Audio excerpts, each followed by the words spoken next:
أعوذ بالله من الشيطان الرجيم بسم الله الرحمن الرحيم الحمد لله رب العالمين الحمد لله الذي هدانا لهذا وما كنا لنهتدي لولا أن هدانا الله الحمد لله الذي أنزل الفرقان على عبده ليكون للعالمين نذيرا والصلاة والسلام على خير خلق ونور عرش أفضل الأنبياء والمرسلين حبيبنا وسيدنا وسندنا وشفيعنا ومولانا أبي القاسم محمد اللهم صل على محمد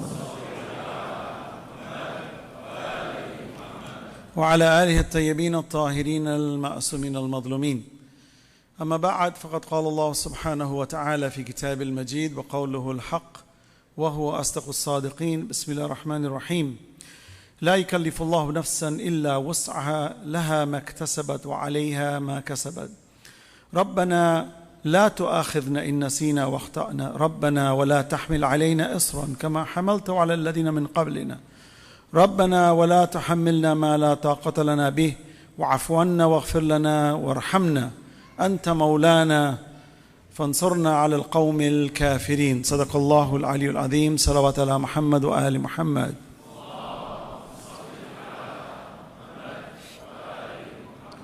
I begin in Allah's name, the Beneficent, the Merciful, and all praise belongs to Allah subhanahu wa ta'ala for granting us His life and considering us worthy to represent Him on this earth. And with all the endowments that He has given us, our intellect, our capacity, and of course the greatest gift Allah has given us is our limited free will. Let me describe this limited free will so we understand the gravity of the examination. There is no such thing as totality of free will in the created entity.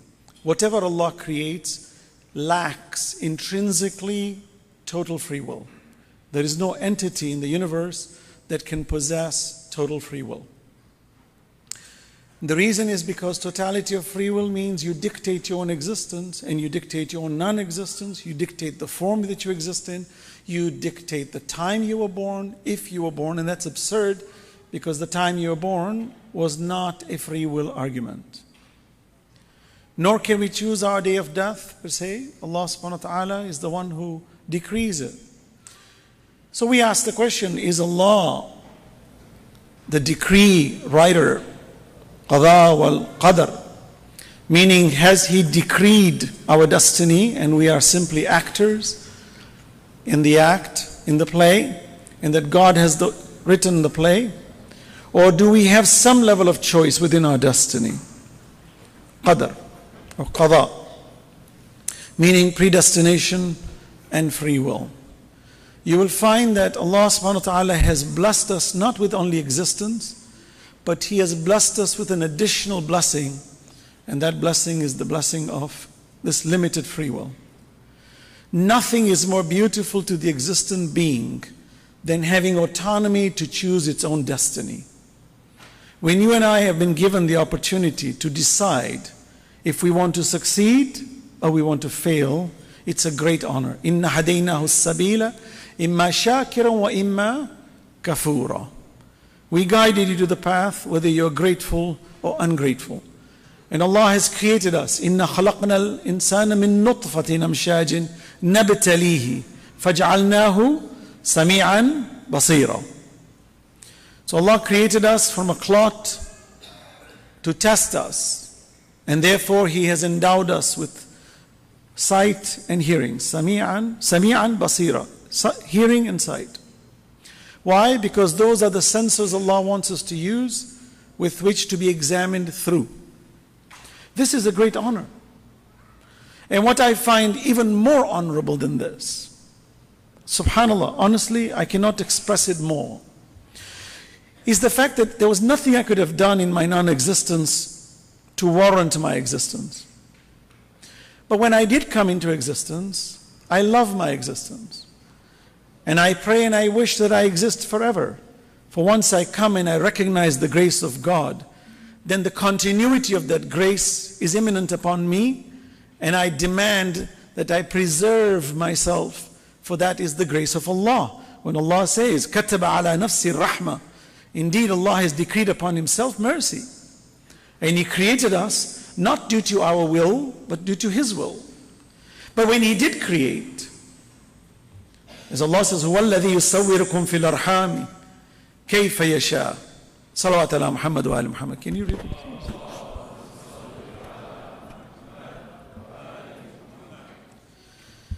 Allah creates as He wills, and He shapes us in the wombs of our mothers the way He wills. And every creation is beautiful. Allah says, الَّذِي أَحْسَنَ كُلَّ شَيْءٍ خَلَقَ. Whatever God creates is beautiful, is good. فَتَبَارَكَ اللَّهُ أَحْسَنَ الْخَالِقِينَ. Blessed is He who creates everything good. Nothing that Allah creates is evil. Nothing. Not even Iblis is a creation who is evil. Evilness comes into existence when free will is given. If free will is taken, there is no such thing as evil. Evil can only exist under the premise of free will. Otherwise, there is no evil. Earthquakes, tsunamis, any kind of a natural disaster that causes death and destruction is not evil. It's a natural disaster. It's by design. Expansion, contraction, implosion, explosion are physical qualities. But if the intent behind this, as the Prophet says, إِنَّمَا الْأَعْمَالُكُمْ بِالنِّيَّاتِ. So your deeds are predicated by your intentions. And intentions are not possible unless we have the ability to exercise the free will. So when we exercise this free will, this is an extra level of mercy of Allah besides our existence. For everything that exists in the universe is a creation of Allah. Some are able to exercise free will, others are not.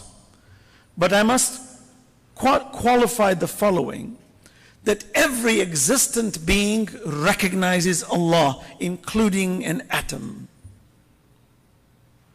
You see? Because Allah says, everything recognizes Allah. Right? يُسَبِّحُ لِلَّهِ مَا فِي السَّمَاوَاتِ وَمَا فِي الْأَرْضِ الْمَلِكِ الْقُدُّوسِ الْعَزِيزِ الْحَكِيمِ. Everything in the universe recognizes Allah. يُسَبِّحُ, it does tasbih of Allah. Not by an agency looking at it, but the entity itself recognizes Allah. But you and I have been given this limited free will. Now what is limited? For it is not total free will, and nor is it total predestination. Meaning we are not robots doing the work of God. For that, if that were the case, then we have already established the initial premise that God is all good. He has to be. I can prove it scientifically, that God is all good. Evil only exists because of good. It has the potential to exist. Like a lie can only exist when there's the truth. But the truth does not need a lie to exist. The truth is. Good does not need evil to exist. But for evil to exist, it needs good to counter it. Otherwise, evil cannot exist. The basic premise, therefore, is Allah is all good. 100%. And because He is all good, were He to have written a play for you and I to perform, even if it is killing or cheating or lying, were it to be His code, then none of us are evil. None of us. Because our acts are good because the divine maker planned it. And whatever He plans is all good. But now you may say, oh, that's a good idea. I'm exonerated from any sort of accusation, for now I become innocent. But actually, it's a degradation. For when we say that we are not evil because God decreed it, we also have to admit, therefore, there is no real value in us within our own parameters, for we are just a creation like robots, and there's really no value to the robot, but to the maker of the robot. But Allah is merciful to test us, you see. Allah subhanahu wa ta'ala created الَّذِي خَلَقَ الْمَوْتَ وَالْحَيَاةَ لِيَبْلُوَكُمْ أَيُّكُمْ أَحْسَنُ عَمَلًا. He created death and life to test which of you is best in deeds. Why deeds? Because Allah says, I honored you not only with life, but I honor you with choice. So that when you do make the right choice, you honor yourself too. For Allah says, وَلَقَدْ كَرَّمْنَا Bani Adam. Indeed, we honored the children of Adam. And Allah has made everything. Alam tarawanna Allah sakhara lakum ma fi samawati wa ma fil ard. Do you not see that we have made the whole universe subservient to you? Alam tarawanna Allah sakhara lakum ma fi samawati wa ma fil ard. Wasbagha alaykum ni'amahu zahiratan wa batina. And we made everything a blessing for you, whether you see it or you don't. So God says, I made the universe accessible to you. Subhanallah. The reason I'm speaking this way is when you and I look within us and understand the intrinsic self-value that God has placed upon us within our souls, and the fact that He is so merciful and blessed us with so much good, it behooves us to be nothing but good. It behooves us to be grateful, and it behooves us not to be evil, and not to backbite, and not to be slick with the tongue, and to create fitna, and to do ghiba, and to be fault finding, and to be destructive. When Allah says, how much can I give you? فَبِأَيِّ آلَاءِ رَبِّكُمَا تُكَذِّبَانِ. Which of my bounties will you belie me for? Allah repeats that 31 times in Surah Al-Rahman. 31 times. Why repeat it?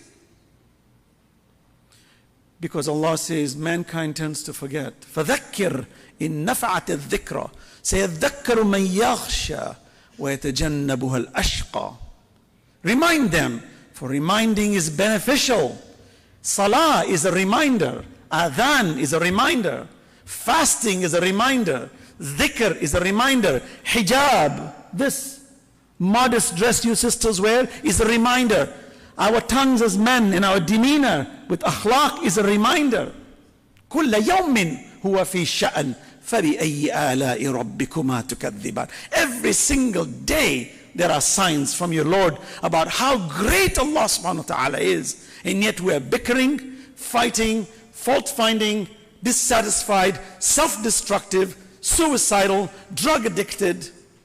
The list goes on and on and on. When in fact, this conversation should sink deep into our hearts, that should give us so much strength and hope that no one should dare come and tell us that we are hellbound. No one. وَمَا لِيَ لَا أَعْبُدُ الَّذِي فَطَرَنِي. Habib Najjar says to the people, وَمَا لِيَ لَا أَعْبُدُ الَّذِي فَطَرَنِي. What reason do I have not to worship Him when I'm returning to Him? وَإِلَيْهِ تُرْجَعُونَ. We're going back to Him. What's wrong with us?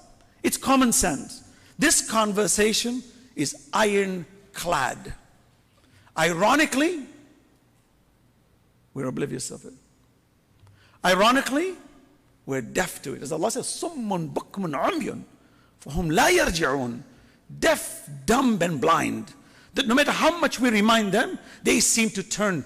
وَإِذَا تُطْلَى عَلَيْهِ آيَاتُنَا وَلَّا مُسْتَكْبِرًا كَأَن لَّمْ يَسْمَعْهَا كَأَنَّ فِي أُذُنَيْهِ وَقْرًا فَبَشِّرْهُ بِعَذَابٍ أَلِيمٍ. That when you recite the verses to them, they turn away like they have not heard you, as if there's a heaviness in their ears. Then give them the news that there shall be a chastisement for all the grace that God has given us, and you continue to negate it. Every human being on earth will tell you with common sense that nothing is more beautiful than appreciating what we have, even if we don't believe in God. Allah says in Surah Ibrahim, وَإِذْ تَأَذَّنَ رَبُّكُمْ لَإِن شَكَرْتُمْ لَأَزِيدَنَّكُمْ وَلَإِن كَفَرْتُمْ إِنَّ عَذَابِي لَشَدِيدٌ. For God has made a calling that if you are grateful, I will give you more. That's the law of nature. You don't have to believe in God to see that. People will tell you it's karma. Positive karma. What goes around comes around. Allah is merciful. He has built it intrinsically within the consciousness that we all realize that positive behavior brings positive results, and negative behavior brings negative results. Salawat ala Muhammad wa ala Muhammad.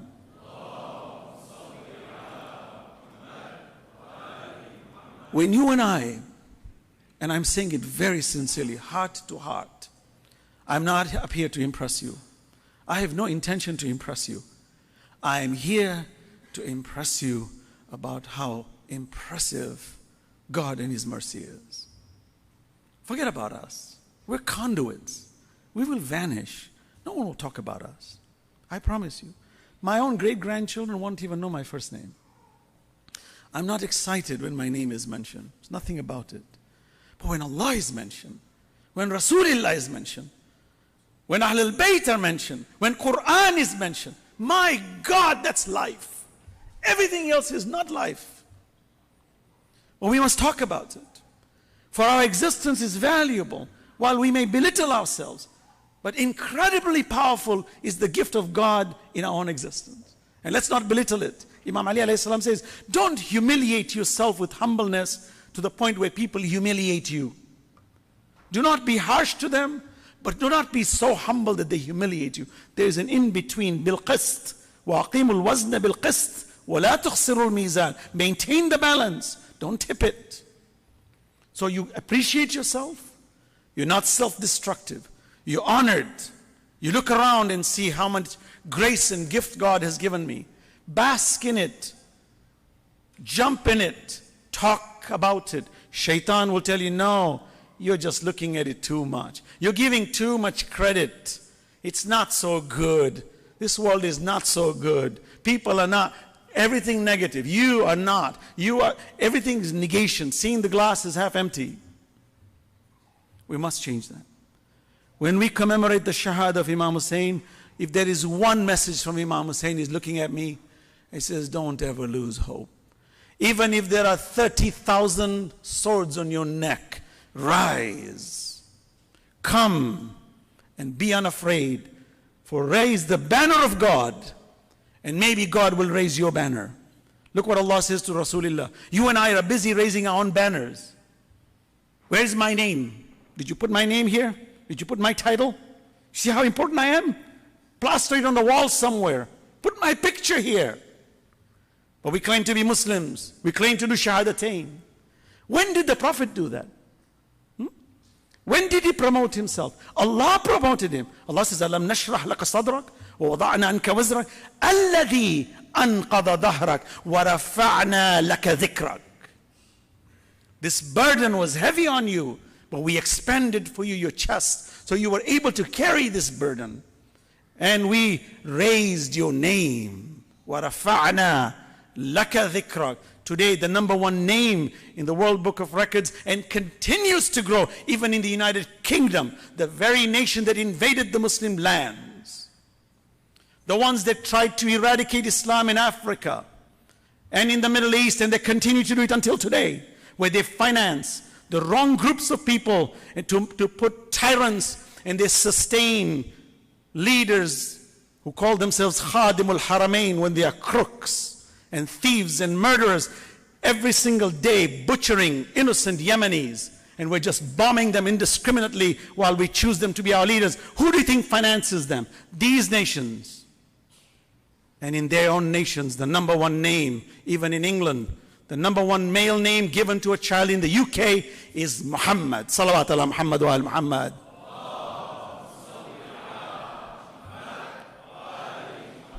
Allah says, وَرَفَعْنَا لَكَ ذِكْرَكَ. But what's the rule?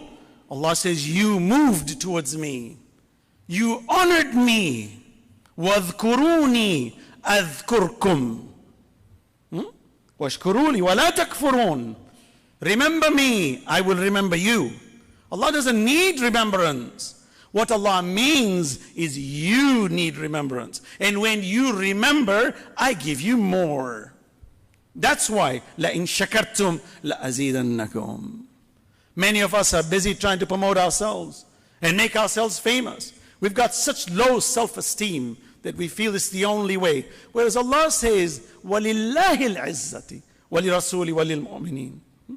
تُعِزُّ مَنْ تَشَاءُ وَتُذِلُّ مَنْ تَشَاءُ. قُلِ اللَّهُمَّ مَالِكَ الْمُلْكِ تؤتي الملك من تشاء وتنزع الملك ممن تشاء وتعز من تشاء وتذل من تشاء. It is honor with God and abasement where God destroys is with Allah. Not with the people, not with this fame in the crowds. The people say, oh, mashallah, such big crowds. I said, we are honored. Let the message of Allah reach billions of people. But do we care about ourselves in the crowd? Shame on us. But Allah says, I've honored you. Take it. But this tongue and this body, what are you using it for? Why do we commemorate Imam Hussein? For this reason. He had every chance. He was the prince in Medina. He had every chance to be very materially successful. Imam Ali alayhi salam was the richest man in Kufa, for example. He was the richest man. He used to make a lot of money, but by the time he reaches home, he has hardly any money. He was a genius when it came to making wealth. Genius. But he wasn't indulgent in it. For he said, this is a tool for something greater. And he gave his whole life. 63 years, never have I heard a single sentence of our blessed Imam going on vacation. He's constantly struggling. Ya ayyuhal insan, innaka kadihun ila rabbika kadhan famulaqi. O mankind, struggle upon struggle till you meet your Lord. This honor of free will is the conversation tonight.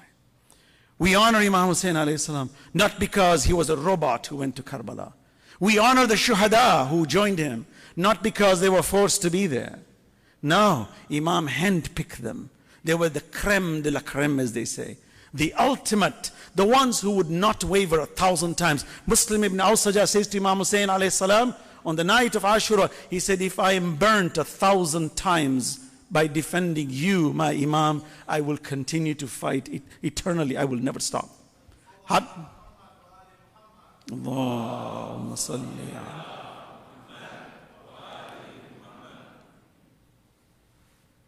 Our free will should be honored.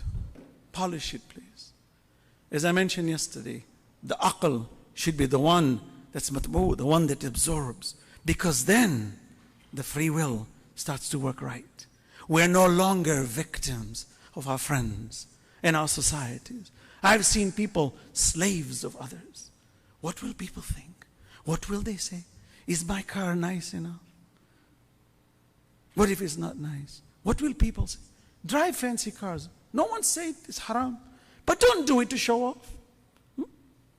Allah doesn't like it. He says, Allah, Luqman is talking to his son. لا تمشي في الأرض مرحا إن الله لا يحب كل مختال فخور. Don't hit the floor exultingly. God doesn't like somebody who shows. واقصد في مشيك واغضض من صوتك إن أنكر الأصوات لصوت الحمير. Lower your demeanor. Be humble. You can live in palaces the way Sulaiman lived in palaces. But be humble. You don't need people's accolades to rise. God says, your free will is predicated on me.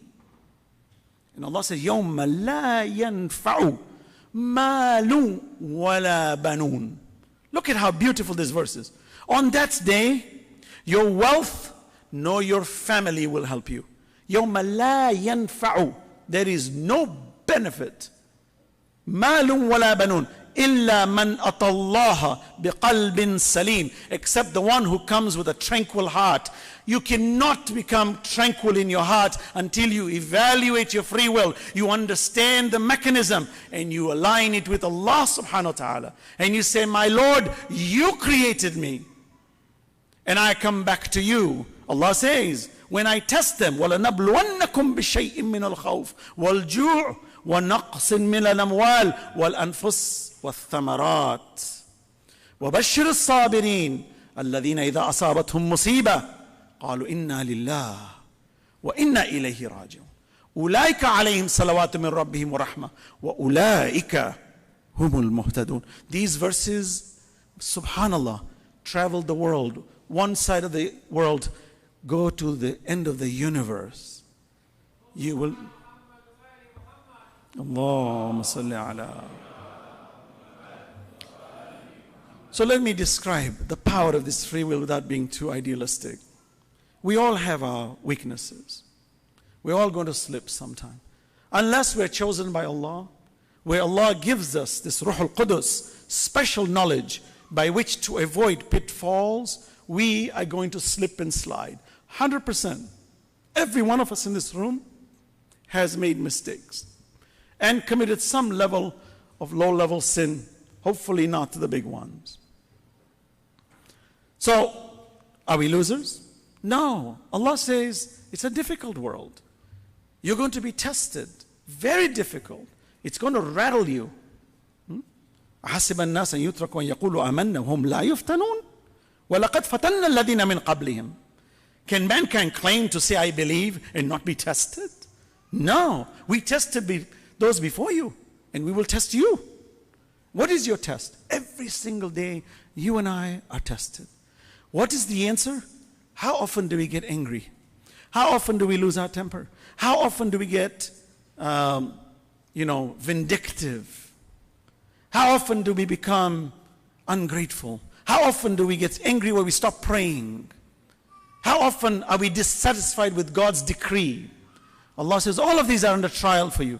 So what about this free will? In brief description tonight, it's the kind where it's limited free will. So a man comes to Imam Jafar Sadiq alayhi salatu wasalam, salawat ala Muhammad wa ala Muhammad.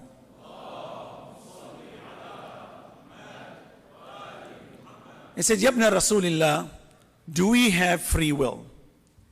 Do we have totality of free will? No free will? What is it? Imam says, it's bayni wa baynakum. It's between. It's neither totality nor lack thereof. The man says, explain. I don't understand. He said, lift any foot of yours. Lift 1 foot off the ground. And he chooses 1 foot. He said, now lift the other foot without dropping the first one and see if you can stand. He says, I cannot. He says, that's the free will. The first one you raised is your free will. The second one is the destiny. It is the predestination of God. It's in between. So you notice like the world is round, spherical. It's not a choice.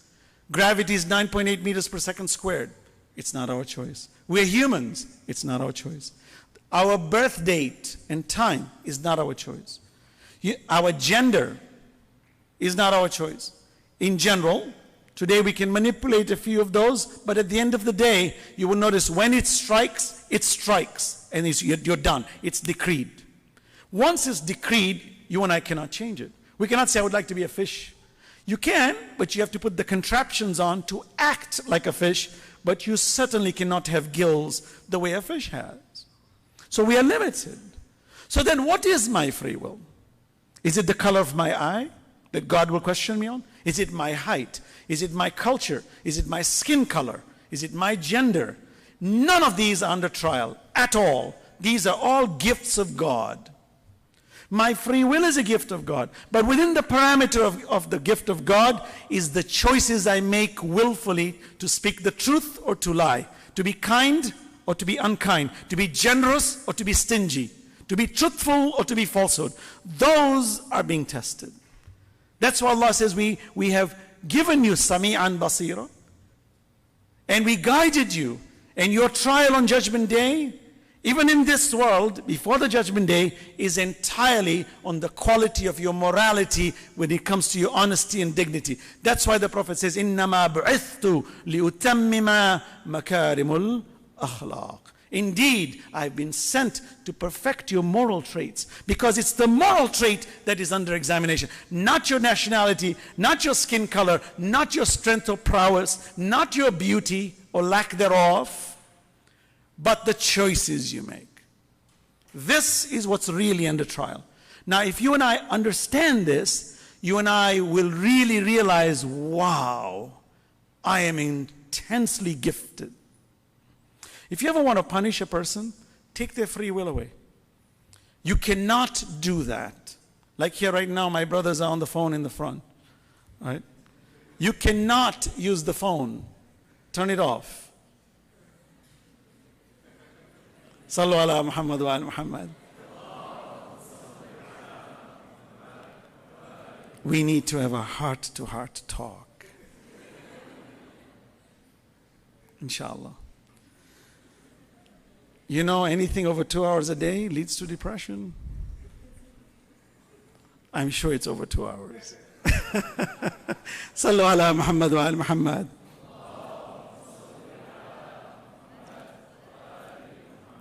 Their mind is rich. And Allah says, tackle it, touch it, massage it. Massage their hearts, bring them. Ud'u ila sabili rabbika bil hikmah wal maw'idatil hasana. I have never found a child who's not interested in gaining knowledge.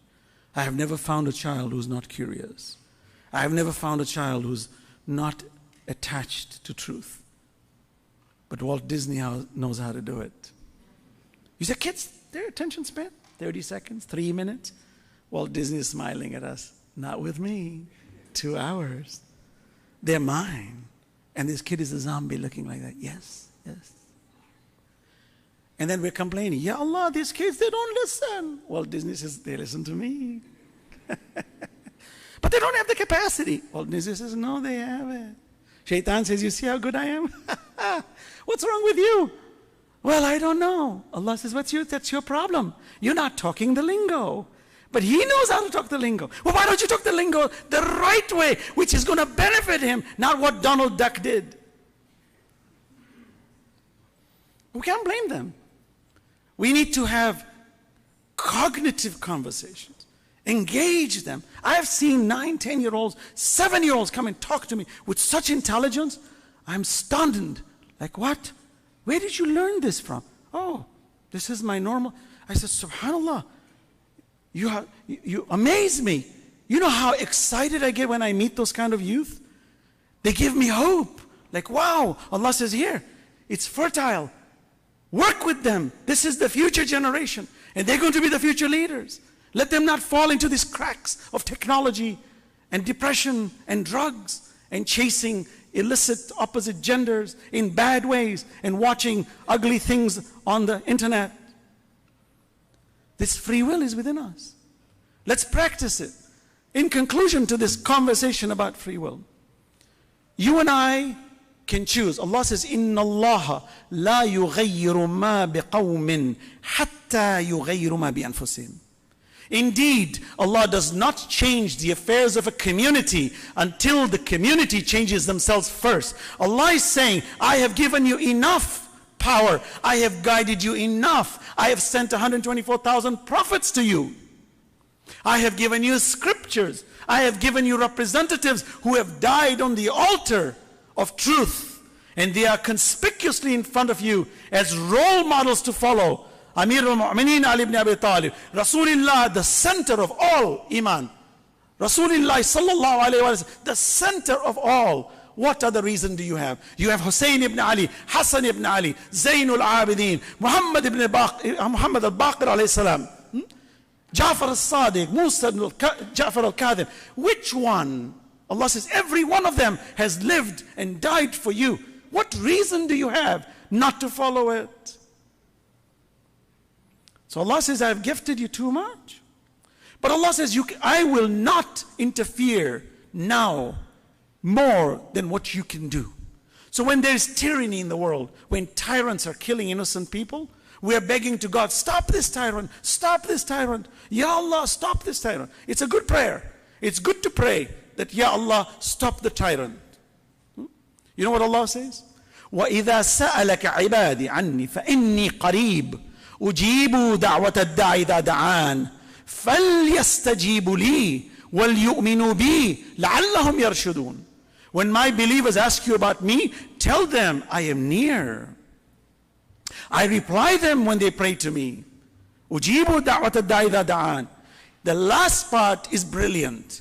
Therefore, فَلْيَسْتَجِيبُوا لِي. Let them reply me and believe in me so that they're rightly guided. Look at the balance of God. He's saying, I created you. I gave you this limited free will.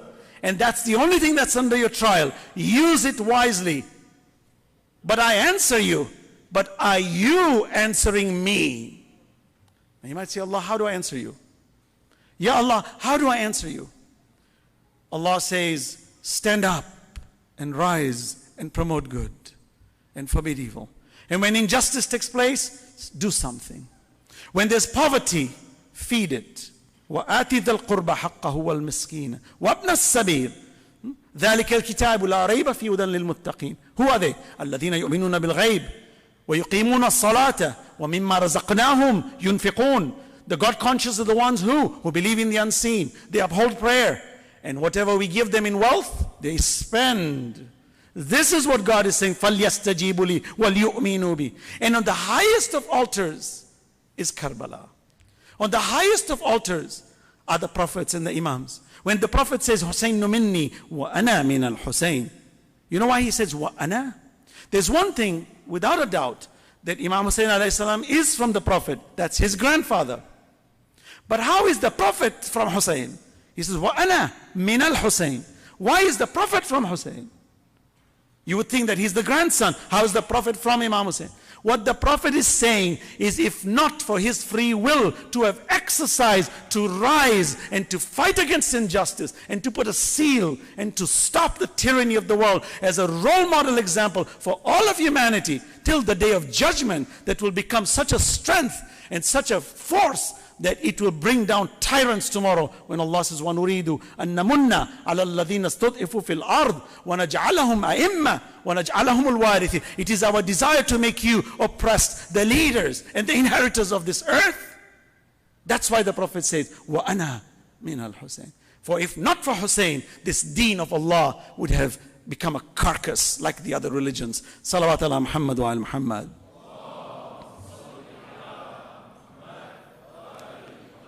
This verse that I started with is Surah Baqarah, Surah Al-Baqarah, verse 286. لا يكلف الله نفسا إلا وسعها.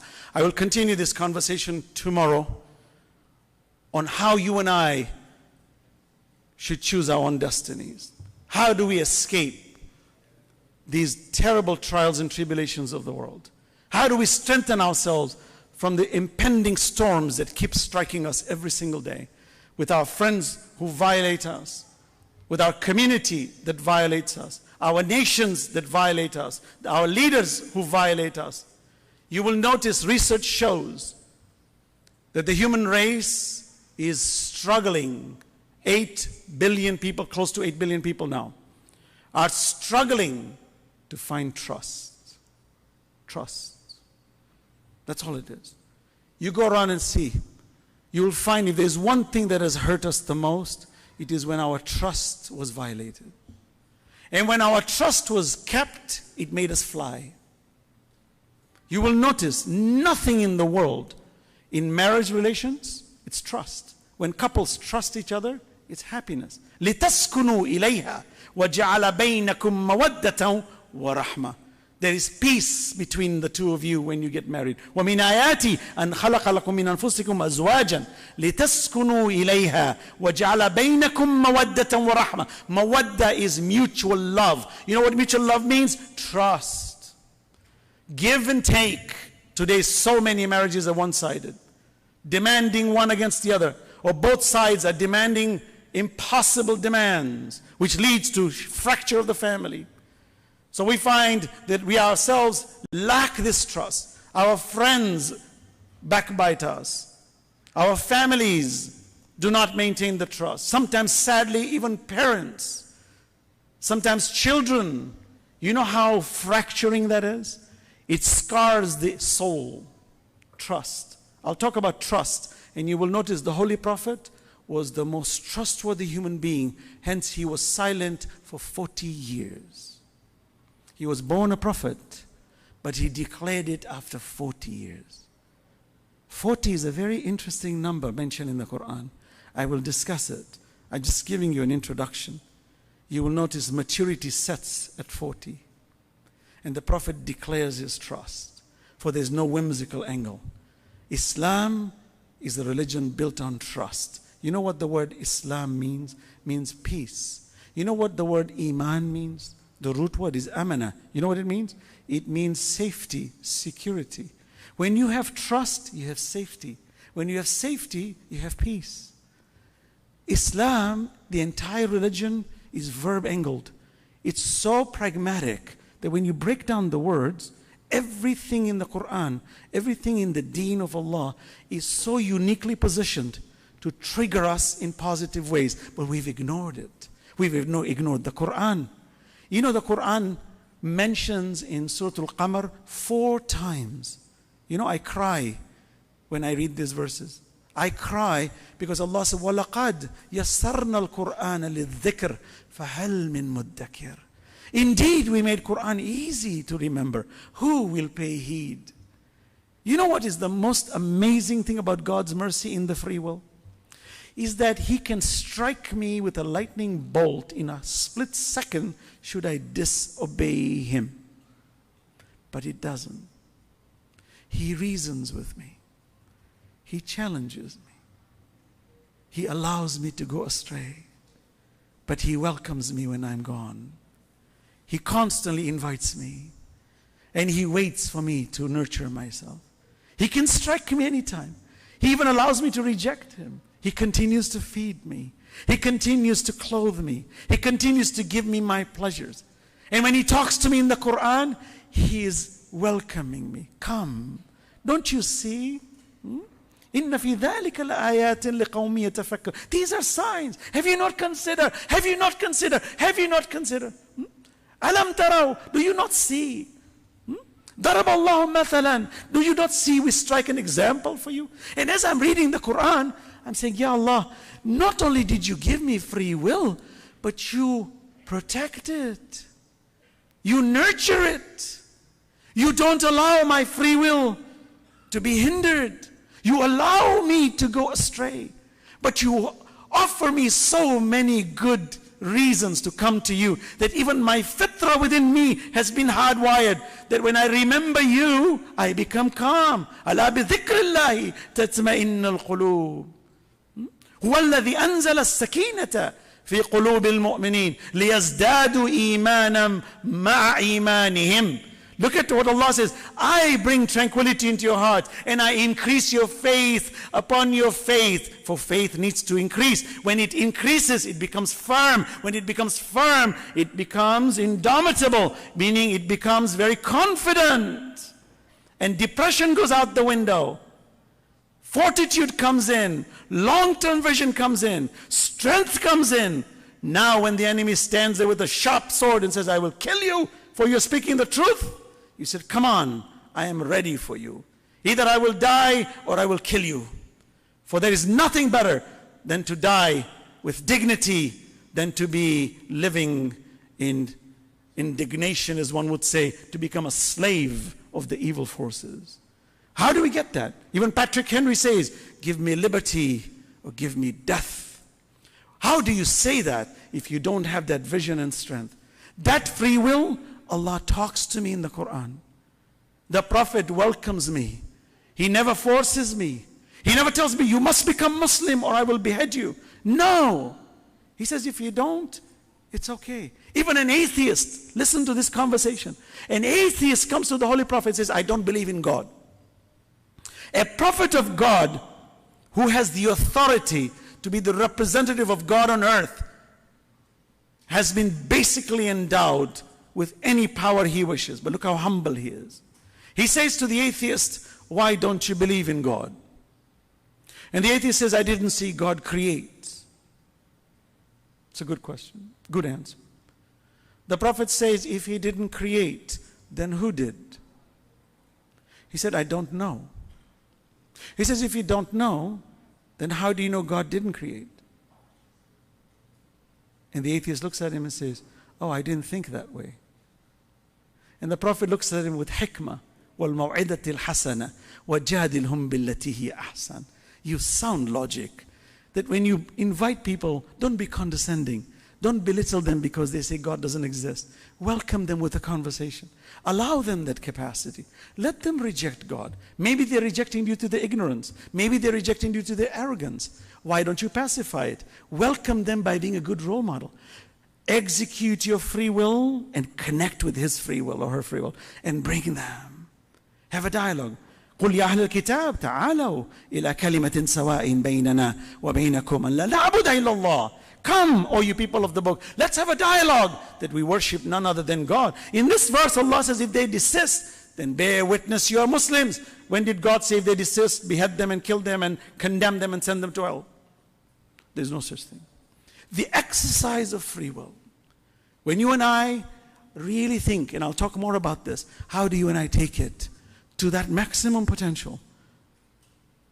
And when the Imam reappears, inshallah soon, for this world is filled with inequity. But when he appears, how many of us will join him if he calls us? How many of us? You and I might say, well, I'm Shia of Ali, I'm Muslim. Really? Don't forget, thousands went with Imam Hussein. Hundreds of thousands shut their doors. You know when Zainab alayhi salam entered Kufa? People were beating themselves. Hayhat bin nadillah. Oh, if only this humility would leave us, never come to us. Zainab looks at them and says, now you hate yourself? When my brother called you, Hal min nasirin yansuruna, you had a deaf ear. You shut your windows. When Muslim ibn Aqil was abandoned, you all shut your doors on him. How many of us do you think will open the door if the Imam calls us? You think it's easy? You think just like on a whim you stand up and you go? It takes a lot of work, sisters and brothers. It takes daily struggle, constant reflection. For then you cannot be the elite in society. You'll be the run of the mill. You and I want to be the run of the mill? I don't think so. I think we're all potentially elite. All human beings are potentially elite. So I ask, how did those 72 soldiers join Imam Hussein? They were working secretly in their lives every day. And when the opportunity struck, as I mentioned, Ummi Wahab and Abdullah ibn Umair Kalbi, who were Christians who became Muslims, they meet Imam Hussein while they were traveling. Their paths crossed towards Karbala, and they joined the Imam. Can you and I do that? Can you and I sacrifice our loved one on the battlefield of Karbala and give our loved one in that direction? Can you and I? This is the conversation about the exercise of free will we're talking about. The one that says, I don't care what happens. I have assessed myself. I know the value of God's gift. And He talks to me with such kindness. And He honors me so much. Shame upon me if I don't rise upon that altar and rise to become that banner of goodness. History says, Habib ibn Madar was the same age as Imam Hussein alayhi salam.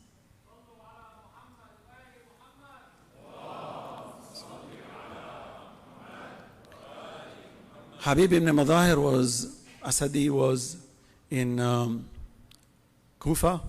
He was known as one of the Shia of Ali. And he was very strong, follower of Imam Ali alayhi salam.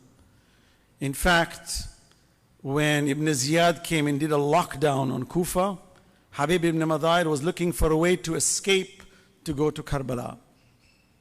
He was finding, but all the gates were sealed. Nobody was allowed to leave Kufa.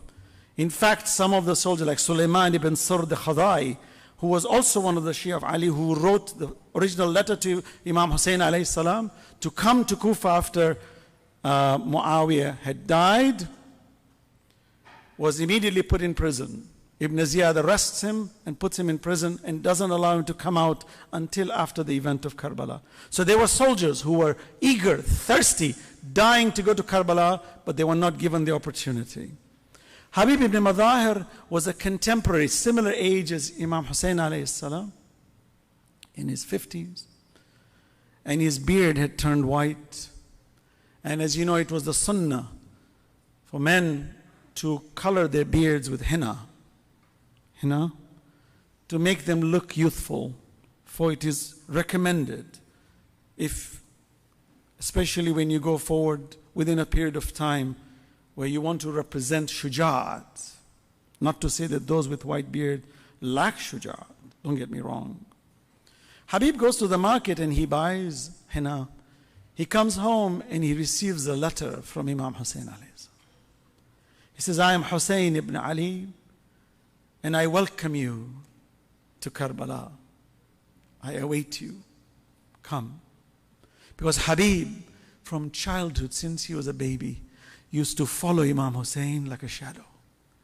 Wherever Hussein ibn Ali used to go, Habib ibn Madahir used to chase him. It was like an intense brotherly love relationship. They were inseparable. What I'm saying is you and I can have that. You and I can be like Habib ibn Madahir.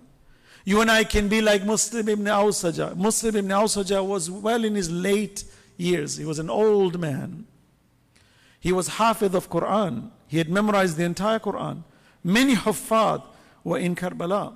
Sadly, on the side of Yazid, also there were some who had memorized the Quran also. Sadly, they memorized but didn't understand its value. Hence they killed the Imam. So be very careful. We may read the Quran. If we do not do tadabbur, tafakkur, tadakkur and understand its essence, God forbid when the Imam calls us and says, rise, bring justice to humanity. Come and let's diffuse the tyranny of this world. Will you and I join? I want us to question this every single day.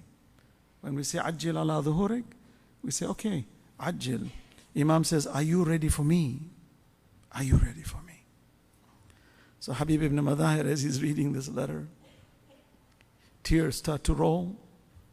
He says, they have cornered my master. They want to kill him. And I cannot remain. His wife was sitting next to him on the table. He takes the henna and trashes it. He says, I don't need this henna anymore because this blood will stain my beard now. I'm ready for that. You know, to have that strength to say that, the way Imam Ali alayhi salam used to wake up every morning. After every battle, he'd come to the Prophet crying. He said, how come I did not get Shahada? How come? The Prophet said, my brother, when Shahada comes to you, he put his hand on his head. He said, this will stain this. So be ready. Imam Ali alayhi salam used to wake up every morning and said, I don't know if today this beard will be stained with this. Allah says, فَتَمَنَّوْا الْمَوْتِ إِن كُنْتُمْ صَادِقِينَ إِن زَعَمْتُمْ أَنَّكُمْ أَوْلِيَاءُ لِلَّهِ مِن دُونِ النَّاسِ فَتَمَنَّوْا الْمَوْتِ. I want us to reflect. I said, Ya Allah, give me the strength to be like Habib ibn Madahir. Ya Allah, give me the strength should I live to old age and my blessed Imam reappears at old age, that I be like Muslim ibn Awsaja, who in old age like Uns ibn Harith Asadi, even if his eyebrows are hanging, he doesn't care, for he loves truth so much that he wants to use his free will in the right direction so that he elevates himself to high status. His wife looks at Habib and says, Habib, your brother is calling you, go, go. He is calling you. When I read this hadith, I cried for his wife. I said, my Lord, such other women that you honor, who is married in sync, but sending her husband, go. God is calling you, go. How many women would do that? There are women like that. May Allah bless them. The mothers, the sisters, the spouses, the wives who give their loved ones for justice. May Allah preserve them. Habib ibn Madahir arrives. He escapes in the night with his servant. He finds a spot in Kufa and he arrives in Karbala and he greets the Imam. I just wanted to express this very critical point where Habib was so strong. On the day of Ashura, Imam Hussain alayhi salam, I want you to bear this into mind, that the battle began at Fajr. Until Dhuhr, the battle was still continuing. You're talking 72 warriors versus 30,000. If you do the math, 30,000 soldiers should annihilate 72 soldiers in less than an hour, in 30 minutes. It's like a whirlwind. Yet from Fajr till Dhuhr, the army still stood. One of the flanks was Habib ibn Madahir. On the right wing was Habib ibn Madahir. On the center wing was Abbas alayhi salam, the brother of Imam Hussain alayhi salam. We'll talk about him inshallah. All of these, why do we talk about them? They are role models. They should live in our hearts. They are our heroes. They are the ones who we name our children after. They are the ones we live and die for. That when we give our children such names, we hope and pray that we rise with that kind of strength where Habib ibn Madahir, he was the commander of the right wing, and he kept on fighting and fighting. He's in his 50s, indomitable, unafraid. And he keeps fighting, and he keeps fighting, until finally, in the battle, Muslim ibn Awsaja is to his right. Each one is talking. You know what their conversation was? Subhanallah. Are you going to meet the Prophet first, or am I going to meet the Prophet first? Are you going to meet him, or am I going to meet him? You know the night of Ashura, that was their conversation. They used to do dhikr and said, oh, I wish tomorrow I'm before you. Oh, I wish I'm before you. It happened that Muslim ibn Awsaja went before Habib ibn Madahir. So Muslim was an old man, struck on the ground, bleeding, last minute. Habib ibn Madahir sees him struck. He goes towards him, takes him. He's caressing him.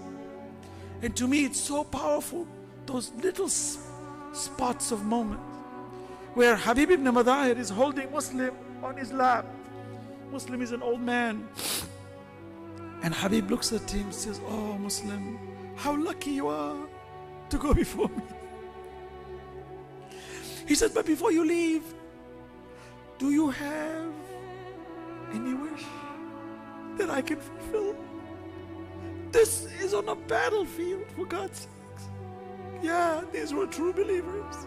Creme de la creme.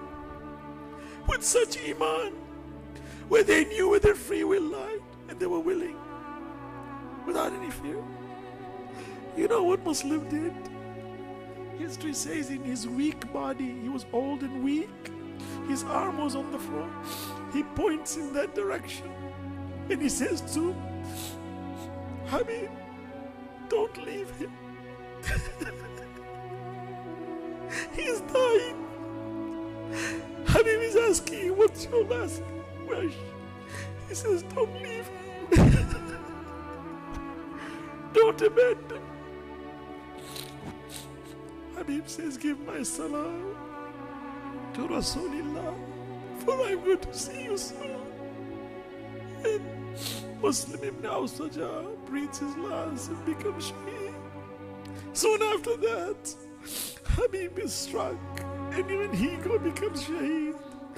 ألا لعنة الله على القوم الظالمين وسيعلم الذين ظلموا أي منقلب ينقلبون. السلام عليك يا رسول الله. السلام عليك يا أبا عبد الله وعلى الأرواح التي حلت بفنائك. عليكم مني سلام الله أبدا ما بقيت وبقي الليل والنهار، ولا جعله الله آخر العهد مني لزيارتكم.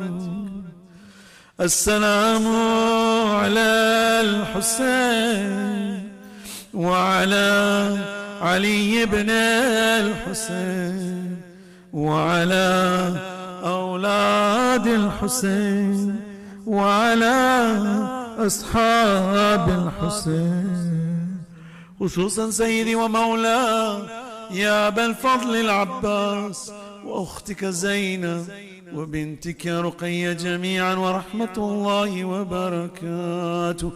اللهم كن لوليك الحجة ابن الحسن صلواتك عليه وعلى آبائه في هذه الساعة وفي كل ساعة وليا وحافظا وقائدا وناصرا وذليلا وعينا حتى تسكنه أرضك طوعا وتمتعه فيها طويلا برحمتك يا أرحم الراحمين. أما يجيب المضطر إذا دعا ويكشف السوء. Two more times. أما يجيب مضطر إذا دعا ويكشف السوء. One more time. أمن يجيب مضطر إذا دعا ويكشف السوء برحمتك يا أرحم الراحمين. My respected sisters and brothers, we will have short latmiyat. Please join us. Salawat ala Muhammad wa ala Muhammad.